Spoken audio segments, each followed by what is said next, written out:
Welcome back with another banger. It's the React Files. Hope you having a good night. If you haven't already, please take a second just to smash that like, subscribe, ring that notification bell, just to make sure the algorithm knows what's up. So let's get straight to it. Look at this, y'all. Have y'all seen this yet? Check this out. What is going on in this video, y'all? People are talking about they are replacing lifeguards with NPCs. Now remember like last year when a video of this came to the surface, right? And we seen the same weird type of movements. Now I know people are saying this is like this LS scanning pattern or whatnot, but this is not the normal one. This is like very exaggerated, y'all.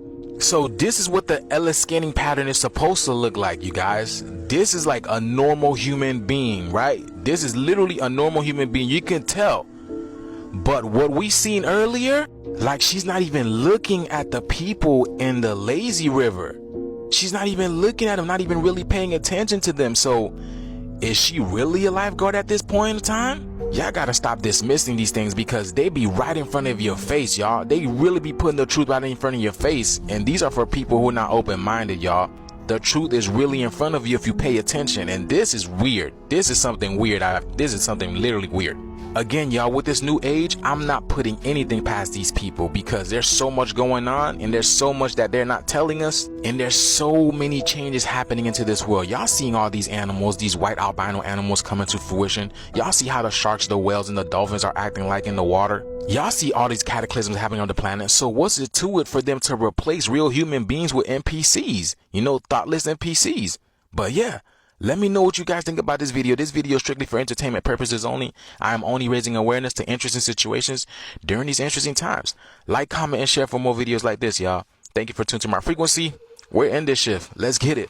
Peace in. I'm sure it's just a way of her scanning the water. Don't want to miss anything. Don't want to lose her job. Make sure everyone's safe. This is what I'm hoping. If people were supposed to be trying to worry about how they're going to get their next meal, shelter for the night, and all these kind of things, who has time to sit down and write these incredible works of art like the Epic of Gilgamesh, for example? People left behind such detailed records and information. It's a time capsule of information on stone tablets for us today to be able to decipher, break down, and understand, and that's what we're here to do now. When you look at these ancient languages like cuneiform, can you read that? Do you know how to read it? Yeah, a small amount of it, yeah. Basically, you take a stick. It looks like a stick with a kind of a curved end, right? Almost sharpened. It's called a stylus. And then you take a piece of wet clay, and right before it's too wet or too dry, right in the middle stage, you then start wedging, making these incredible lines into the clay. And then from that, you get this cuneiform text. Some of the letters actually relate to complete ideas. It's incredible work, and it takes a long time to do. And then you have to let this thing dry, and then it becomes stone. So I think they really were writing down, and also they were transcribing information that was given to them by these quote-unquote gods with the lowercase g. Shout outs to Billy Carson and shout outs to Joe Rogan. They had a deep conversation. Go check it out. Just breaking things down. Nimrod, a mighty hunter before the Lord, the great grandson of Noah, king of Babylon and Nineveh, and a mysterious lineage linked to the Nephilim and the Anunnaki. The Nephilim, the offspring of the sons of God and the daughters of men, giants who walked the earth before the flood. Genesis 6:4 says, "The Nephilim were on the earth in those days, and also afterward, when the sons of God came into the daughters of man, and they bore children to them. These were the mighty men of old, men of renown." We're told the Nephilim were mighty warriors and men of renown. The next mighty man appears in Genesis 10:8-9. Cush fathered Nimrod. He was the first on earth to be a mighty man. He was a mighty hunter before the Lord. Therefore, it is said, like Nimrod, a mighty hunter before the Lord. The beginning of his kingdom was Babel, Erech, Akkad, and Calneh in Shinar. From there he went to Assyria and built Nineveh. Nimrod emerges as a prime candidate for an Anunnaki Nephilim hybrid lineage. His reputation as a mighty hunter and a powerful king could be seen as evidence of his superhuman abilities, traits that might be inherited from his divine ancestry. His ambition to build the Tower of Babel, An edifice reaching the heavens reflects the ancient desire to contention. That's crazy. Shortly after that, languages were created. This Roaring Kitty clip is going viral on Twitter. He was trying to show us what they're doing to GameStop. Watch this, watch this. I think, for now, we're gonna end the stream. I think we're gonna end the stream now. Let's end it. Oh!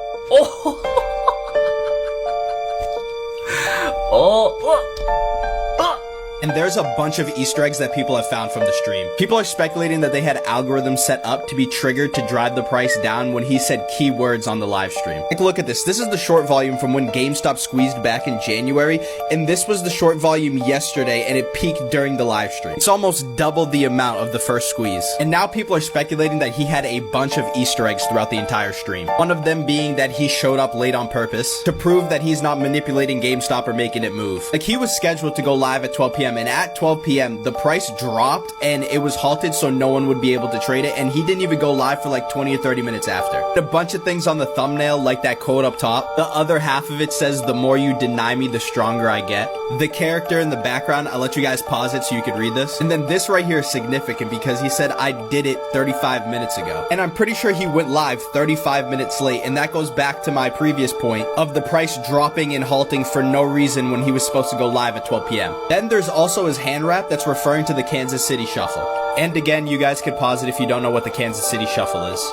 And I was talking about this in my last video on how this guy has to know something, because there is not a single person on this planet, I don't care who you are, that could just be unbothered while losing hundreds of millions of dollars. He's got to know what the CEO has planned with the $5 billion they acquired. And at $27, this is not financial advice. Do not risk money that you are not comfortable losing. I don't know anything. I am a moron. I feel like I'm early for once. We could still see it drop to like the 23, 25 range on Monday when they announced the 75 million share filing officially went through. But I'm liking the stock in the 20s. It's looking good after Monday, especially if GameStop can announce some good news with that $5 billion before Wednesday. This is not financial advice whatsoever. It's just my opinion. I am very dumb. Do not listen to me. But I'm going to be watching this thing closely for the next 2 weeks, so make sure to hit that follow button and I'll keep you updated on what happens.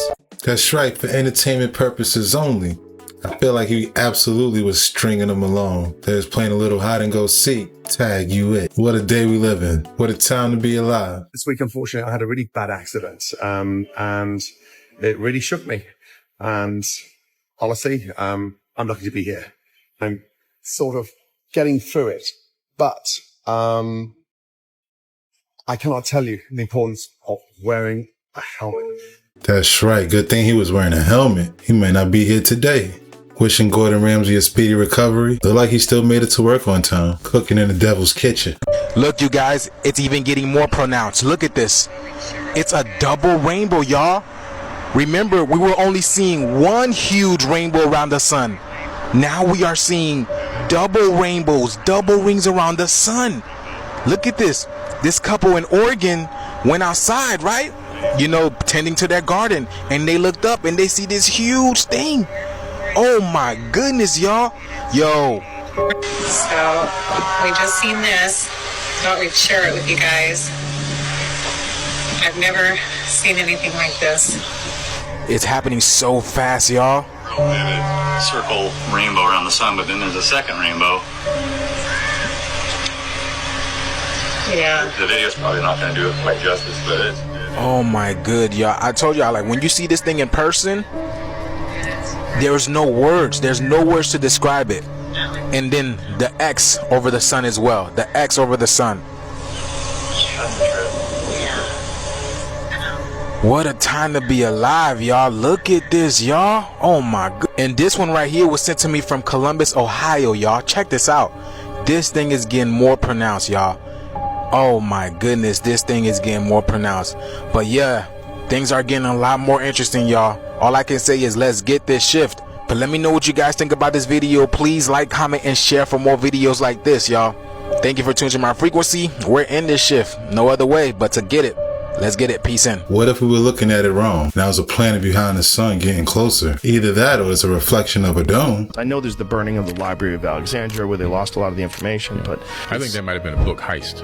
Really? Yeah, I think the burning of the Library of Alexandria was a heist. The burning did happen, don't get me wrong, but that was just a distraction to steal the knowledge, and that the majority of that knowledge ended up in the Vatican archives. I know we're going to see the Vatican. That's what I believe. Vatican is one of my favorites. Yeah. I went there with my family a few years back, and I was blown away. If you go to Rome, please go to the Vatican. It's stunning. Yeah. And they also have an Egyptian obelisk. Yes, right in the center. And you know, that obelisk, that courtyard is the same courtyard as Teotihuacan. If you look at Teotihuacan, You mean the dimensions? Not the dimensions, but just the actual shape of that courtyard, it matches the courtyard of Teotihuacan. So really, yeah, it's an incredible coincidence that they built it based on Teotihuacan, where the Avenue of the Dead has those platforms, and then you have the Pyramid of the Sun on the right and the Pyramid of the Moon straight ahead. That area resembles the courtyard of the Vatican. Wow. The Fire of Alexandria, I never heard of it, but apparently it seems as this is how the Vatican got all their artifacts. Interesting. Definitely gotta look into it. Did you know that we've lost almost all knowledge about the ancient world? The Library of Alexandria, founded in Egypt over 2,200 years ago, was the world's grandest repository of knowledge. Its mission was to collect every book in existence. It's said to have held up to 700,000 scrolls. It represented the pinnacle of ancient wisdom. Its vast collection was tragically destroyed by fire around 2,070 years ago. So, what if the Library of Alexandria survived Part 2? The steam engine is invented in the 10th century, which leads to the space age happening in 1505. The internet becomes a reality during the 17th century, and by the present day, we've entered a nanotech era with microscopic machines changing our daily lives. So I'm in the mall. This place, so coming to the mall makes me realize we're living in a simulation. Like, this can't be real. Like, you're telling me this place right here that has 2 people working in there, they're selling enough hats. They're selling enough hats just to pay 2 employees. No, I don't believe it. I don't believe it. It's not real. Also, like some of these stores, like, okay, like maybe, right? Like women's lingerie, underwear, whatever. The Buckle, I don't know. Do people still shop in there? I don't even know. Okay, like how you're telling me this place, Icing, sells enough $2 earrings to pay the rent? No way. And then this place, what is it even? What do they do? They're selling nail polish and candles. That's not. No, there's no way. Or phone cases? No, nope, not happening. This place, okay, they're selling Dreamcatcher earrings and rocks. No, never met anybody that bought one of those from the mall. It's all fake. It's all fake. All of it. Yeah, malls ain't what they used to be, especially with online shopping. Hopefully they get busy on the weekends. Mattress stores got me questioning reality and money laundering. So besides what's going on in the rest of the world, y'all, a huge sinkhole just opened up in the middle of this town in South Africa, y'all. Look at this. This is huge, and not to mention deep. He doesn't even want to look in the hole to see how deep this is. But yo, oh man, let me see. Nah, bro. Look at this. So not just in the town of South Africa, but just by a road as well. Look at this. And our road is going to be opening soon. As we're talking, it's steering away. As we're talking, it's steering. This is one of their main roads, y'all. And there's a big sinkhole that opened right next to it. And it's still cracking. It's not even done yet. Look at this, y'all. What is going on? Look, they said not to walk along the road. I mean, that's common sense. That's common sense that nobody would walk across the road. But look at this. Now, just after 8 o'clock, where I am standing now, on the Rondebosch Road. It's crazy because I be saying it's not over until the fat lady sings, right? And that's like sinkhole, like singing making us whole. Just a little food for your thought, honestly. But yes, all these sinkholes are happening around the planet because maybe the fat lady is singing. I mean, the fat lady is Earth, right? And we keep seeing the aurora borealis, which is just a form of like songs going through the ether, going through the atmosphere. Very interesting times that we live in, you guys. And like I said, it's going to get a lot more interesting. Let me know what you guys think about this video. This video is strictly for entertainment purposes only. I am only raising awareness to interesting situations during these interesting times. Like, comment, and share for more videos like this. Thank you for tuning to my frequency. Let's get this shift. Peace out. Yo, that looked like the pit from The Dark Knight, where he was in a cell and had to climb up out of it when Bane broke his back. Yeah, it looked like one of those. Then they have another one opening up by the road, and it looked hollow under there. I wonder if the developers knew that. Yo, be safe out there, y'all. Donald Trump just revealed what he knows about aliens. I want to talk to you about aliens. Yeah. UFOs, UAPs. I know. The disclosure we've seen in Congress recently. It's confusing and upsetting a lot of Americans because there's something happening. There are unidentified aerial phenomena in the sky. We don't know what they are. Do you? I've met with pilots that look just like you, actually. Okay, they have more of a crew cut. Okay, they look like him and they look like you. Some of them look like you, a little fatter. But these are perfect people. Okay, and they're not crazy. Conspiratorial. Yeah. They're not crazy. Yeah.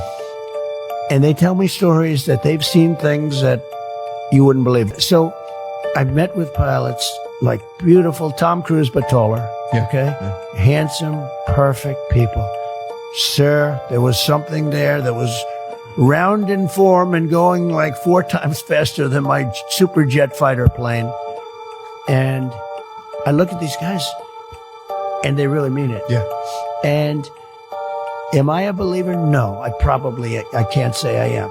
But I have met with people that are serious people that say there's some really strange things that they see flying around out there. He basically just confirmed all the videos that we've seen on the internet are real. I've seen so many videos of pilots on the internet looking at objects moving in unexplainable ways. And my first thought is always, oh, that's CGI, the footage isn't good, that can't be real. But that's just because there's been fake videos on the internet. If Donald Trump is confirming that there's been multiple pilots that come up to him with stories of seeing these objects moving in unexplainable ways at speeds that they can't even comprehend, then that at least validates my belief in these videos. Because I already wanted to believe that they weren't CGI, whether it is aliens or if it's just technology that we haven't seen or heard of yet from other people. I did find it interesting that he said he didn't believe in aliens himself though. He has access to all the information. The people with the information have told him that there are things that they can't explain that are happening, and he still said that he didn't believe in aliens.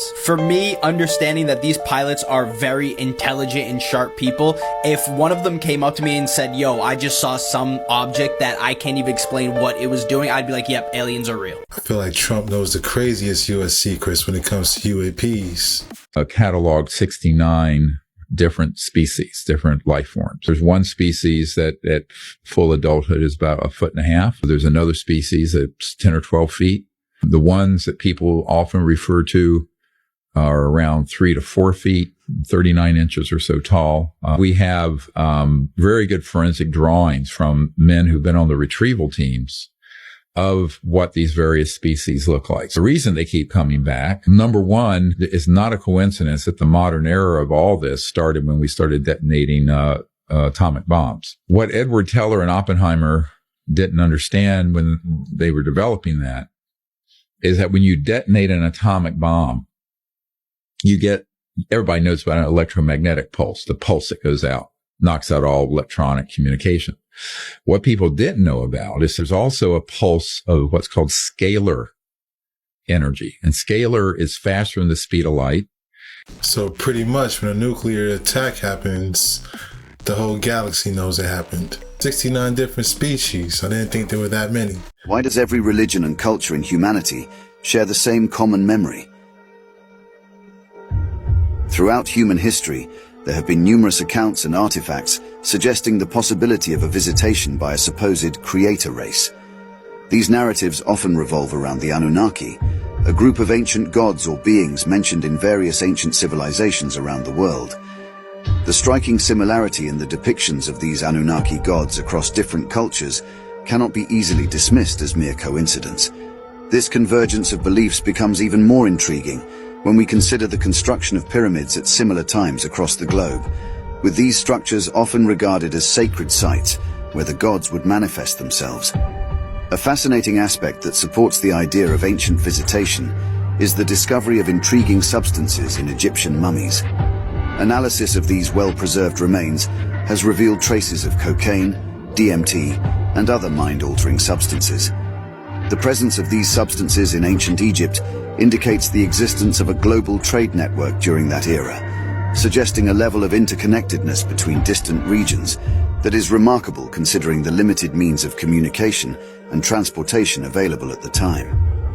According to ancient stories and mythologies, like the Book of Enoch, some Anunnaki beings were said to have intermingled with humans, leading to a mingling of divine and mortal bloodlines. Moreover, these narratives describe a rebellion by certain Anunnaki against the ruling class of gods. This rebellion, often associated with the ones from above, allegedly resulted in a cataclysmic flood that swept across the earth, reshaping the world as we know it. The evidence of a worldwide flood event can be found in the mythology and religious traditions of numerous cultures, suggesting a shared collective memory of this cataclysmic event. These ancient accounts frequently mention a prophecy or expectation of the return of the Anunnaki within a specific time frame, typically within 2,000 years. This correlation between the flood and the anticipated return of these divine beings could potentially explain the emergence of recorded time in human civilization. The establishment of calendars and the recording of historical events may have originated from the desire to track the passage of time until the reincarnation of Christ or the return of the gods. The narrative surrounding the Anunnaki and their interactions with humanity has been extensively studied by anthropologists and linguists. By examining the similarities in texts and religious traditions from various cultures, these researchers have attempted to reconstruct a more comprehensive story. However, it is important to acknowledge that the interpretation of ancient texts is a challenging task, as these texts have undergone numerous revisions and alterations throughout history. Consequently, names of Anunnaki gods and the individuals associated with them have been subject to changes and adaptations over time. Interestingly, the flood event mentioned in these ancient accounts not only resulted in the separation of humanity through language, but also in the fragmentation of belief systems and religions. This separation has led to the development of diverse religious and spiritual traditions worldwide, each offering unique perspectives on humanity's origins, purpose, and destiny. While these traditions may appear distinct, a closer examination reveals underlying similarities, particularly regarding the flood and the anticipation of a divine return. Some theorists propose that the Anunnaki themselves may not necessarily be the ones to return, but rather another race of beings could be seeking to exploit or enslave humanity for their own purposes. This concept of opposing forces of good and evil can be found in various religious and mythological traditions, and it continues to be a theme present in modern interpretations of these ancient narratives. The prevailing belief is that humanity is caught in the midst of this cosmic struggle, resulting in our divided nature and the ongoing conflicts that persist to this day. When examining the phenomenon of extraterrestrial life and potential visitations, some intriguing accounts come to light. One notable example is the Roswell incident, which occurred in 1947 when an alleged unidentified flying object, UFO, crashed near Roswell, New Mexico. Reports and eyewitness testimonies suggest that the beings associated with the crashed UFO were not typical biological entities, but rather advanced machines or entities capable of controlling and manipulating them. This intriguing aspect raises questions about the nature and capabilities of these extraterrestrial beings. Some propose that they possess advanced technology, perhaps akin to virtual reality, which allows them to interact with the physical world through these biological machines. By delving into these alternative viewpoints, individuals can broaden their understanding and approach the subject matter with fresh insights. Additionally, the deciphering of ancient Sumerian texts has contributed significantly to our understanding of Earth's past. In 2017, a breakthrough occurred when anthropologists and linguists embarked on an extensive analysis of Sumerian texts, as well as other religious and mythological texts from different cultures. The objective was to uncover the hidden truths about our origins and the events that shaped human civilization. The findings presented in these studies are both awe-inspiring and thought-provoking, challenging conventional narratives and shedding light on ancient mysteries. However, the acceptance or rejection of these ideas ultimately lies within the realm of personal interpretation and belief. It is essential for individuals to engage in introspection, explore their own thoughts and emotions, and contemplate the implications of these theories. The quest for knowledge and understanding is an ongoing journey, and the pursuit of truth often requires an open mind and a willingness to question established paradigms. I'm amazed at what was found. Shout outs to Jason Abadi. Very interesting stuff. The power of the mind. If you can see it here, and you have the courage enough to speak it, it will happen. Everything comes from the imagination. And they talk about manifesting. It's fucking real, man. Manifesting is real. I can manifest like a motherfucker. I've manifested things that I'm just like, I still shock myself like, how the fuck did I make that happen? If you can't imagine yourself doing something, you're not going to fucking make it. When you figure out who you are and what you want to do, and you devote your life to it, like you're all in on this thing, and you manifest, most of these people end up doing what they say they're going to do and being who they say they're going to become. The law of attraction, I wasn't interested. I was almost laughing at it. But then I eventually watched a movie on it and read some books on it. And then it started to resonate with me, like keep positive and have belief in where you're going. And you're able to create your entire world. Incredible. Power of the mind is a mother. I believe the movie he was talking about was The Secret, the law of attraction. Yeah, manifestation's a real thing. I totally believe it. Work like hell. Work. No results, but I'm a little bit better. Work. No results, but I'm a little bit better. Work. No results, I'm a little bit better. Work. Boom. Just got paid. It just got paid. And it looks like overnight success. Yeah. It's like, oh shit, it happened in a year. No, bro, it doesn't. I mean, you just have to put in 80 to 100 hour weeks every week. Rest at the end, not in the middle.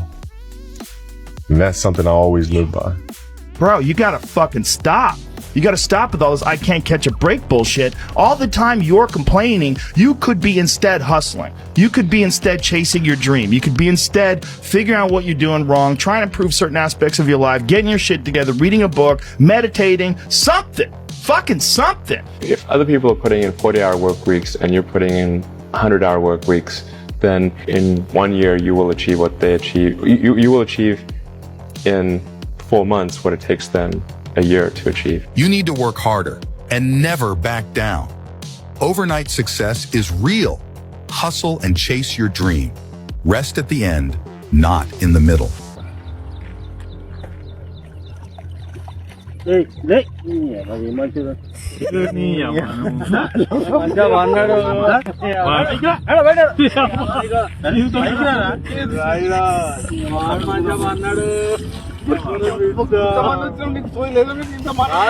బాబాయ్ వాళ్ళు చచ్చిపోయి అనుకుని పోయినట ముసైతాను చచ్చిన